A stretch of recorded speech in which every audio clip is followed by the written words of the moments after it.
Dear students, आज हम लोग को पढ़ने हैं ज्योग्राफी के chapter number 2, latitudes and longitudes.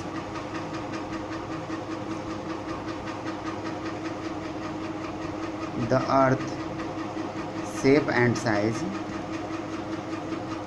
Photographs of the earth taken by astronauts and orbiting satellites shown that the earth is spherical in shape। अर्थ का shape and size कैसा होता है, इसके बारे में पढ़े हैं। एस्ट्रोनॉट के द्वारा जो अर्थ का फोटोग्राफ लिया गया है एंड जो ऑर्बिटिंग सैटेलाइट, जो सैटेलाइट ऑर्बिट में चक्कर लगा रहे हैं, उस सैटेलाइट से जो फोटोग्राफ्स लिए गए हैं, ये सभी दिखाते हैं कि अर्थ एक स्फेरिकल शेप का है, स्फेरिकल शेप में है।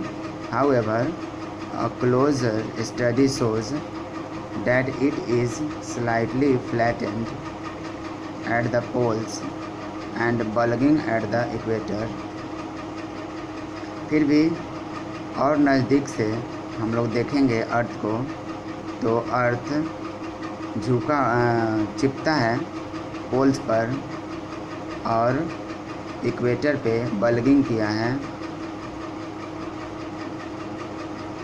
The equatorial diameter of the earth is 12,756 km and the polar diameter of the earth is 12,712 km, which is 44 km less at the poles।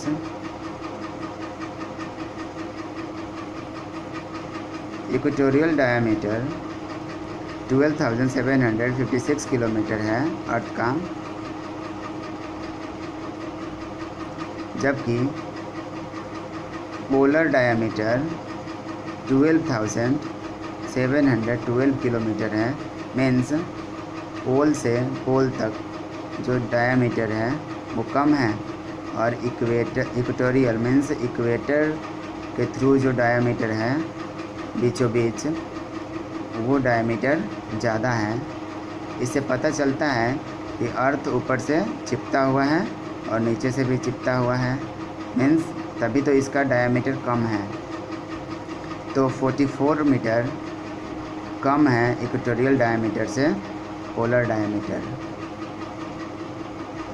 As a result the earth looks like an orange और a ball.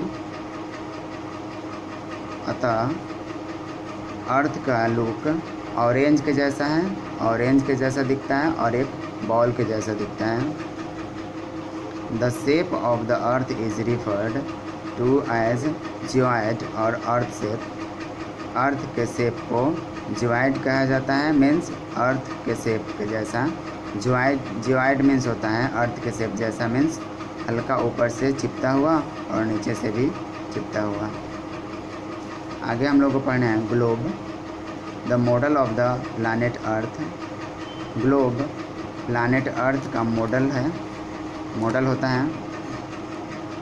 The globe is a 3 dimensional representation of the earth.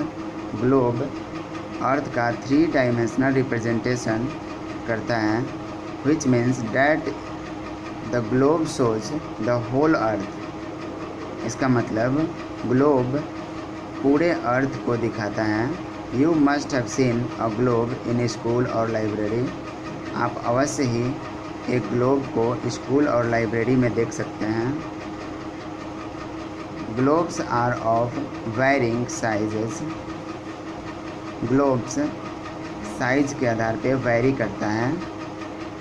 Eight one time, एक time में, it was difficult to carry them around, but now there are globes that are handy and can be folded and inflated when required। एक समय में globe को carry करना बहुत difficult होता था, लेकिन आज ग्लोब को हैंडी, हाथ लेकर घूमने वाला, फोल्डेड जिसको फोल्ड किया जा सकता है, और इन्फ्लेटेड व्हेन रिक्वायर्ड जैसा हमें रिक्वायर्ड हो वह उस टाइप का ग्लोब हम लोग बना सकते हैं, उस टाइप का ग्लोब मिलता है। Globes are mounted on an axis which is tilted like the earth axis. Globe एक फ्रेम का बना हुआ होता है जो अर्थ के जैसा दिखता है। जिस तरह से अर्थ एक अपने एक्सिस पे टिल्टेड है, झुकी हुई है, वैसे ही ग्लोब को भी एक्सिस पे झुका हुआ बनाया जाता है। The two ends of the axis are called the north pole and the south pole. जो एक्सिस का जो एंड पॉइंट होता है उसको north pole and south pole कहा जाता है। The north pole points towards the polar star. North pole polar star को पॉइंट करता है, पोलर स्टार की ओर पॉइंट करता है। The axis is inclined at an angle of 66.5 degree. जो एक्सिस होता है वो एक्सिस 66.5 डिग्री पे झुका हुआ होता है, इंक्लाइंड होता है। Since the globe is mounted on an axis you can spin it the way the earth actually rotates. इस तरह से ग्लोब को भी आप वैसे ही घुमा सकते हैं, वैसे ही स्पिन कर सकते हैं जैसा अर्थ स्पिन करता है, एक्चुअल में रोटेट करता है। Globe a useful tool for representation. Globe एक बहुत ही यूज़फुल टूल्स है अर्थ के रिप्रेजेंटेशन के लिए। The tilt and the spin help us to understand how days and nights are caused and how seasons are caused. अर्थ का जो टिल्ट है, spin है, ये हमें हेल्प करता है कैसे दिन और रात होता है और फिर कैसे सीज़न चेंज होता है, सीज़न बदलता है। Continents and ocean are shown in their correct relative size and shape. Continent और ओशियन को करेक्ट साइज और शेप में हम लोग समझ सकते हैं, दोनों के बीच रिलेशन समझ सकते हैं। This gives an idea of land and water proportion. यह हमें लैंड और वाटर के प्रोपोर्शन का आइडिया भी देता है। There are globes which also show relief features like mountains, plateaus and plains. Globe हमें माउंटेन, प्लेट्यू, प्लेन्स इन सब के फीचर्स को भी शो करता है। Most important is the study of imaginary lines that are drawn on the surface of the globe used to find exact location of places. सबसे important ये है कि हम लोग इमेजिनरी लाइन को स्टडी करते हैं जो ग्लोब के सरफेस पे ड्रॉ किया गया रहता है, जो हमें किसी भी जगह के एग्जैक्ट लोकेशन को फाइंड करने में यूज़ आता है। There are lines which are drawn east to west and are called parallels of latitudes. जो लाइंस ईस्ट से वेस्ट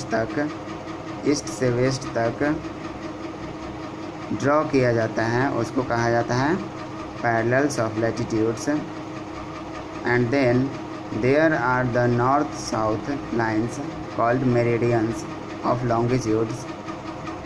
नॉर्थ पोल से साउथ पोल तक जो लाइन ड्रॉ किया जाता है उस लाइन को कहा जाता है meridians of longitudes.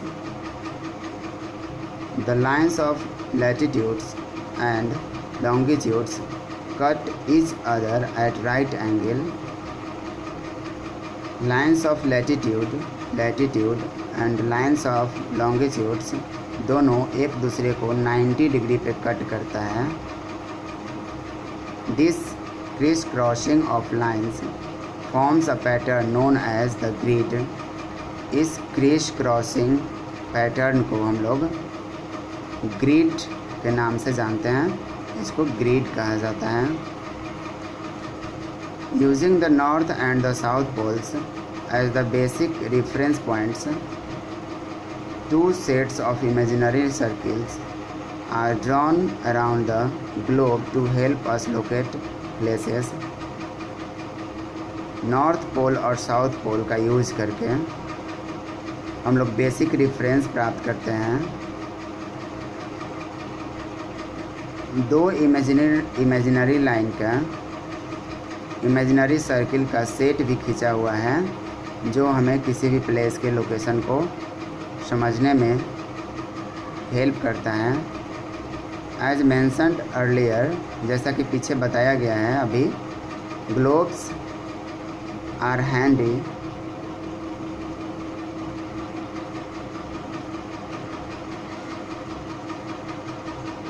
and can be folded and inflated when required। Globe handy भी हो सकता है, फोल्डेड भी हो सकता है, चिपता भी हो सकता है। जैसा हमें रिक्वायर होती है वैसा हम लोग ग्लोब लेते हैं या बनाते हैं। Thank you. इसके आगे हम लोग कल पढ़ेंगे latitudes and longitudes, the imaginary lines.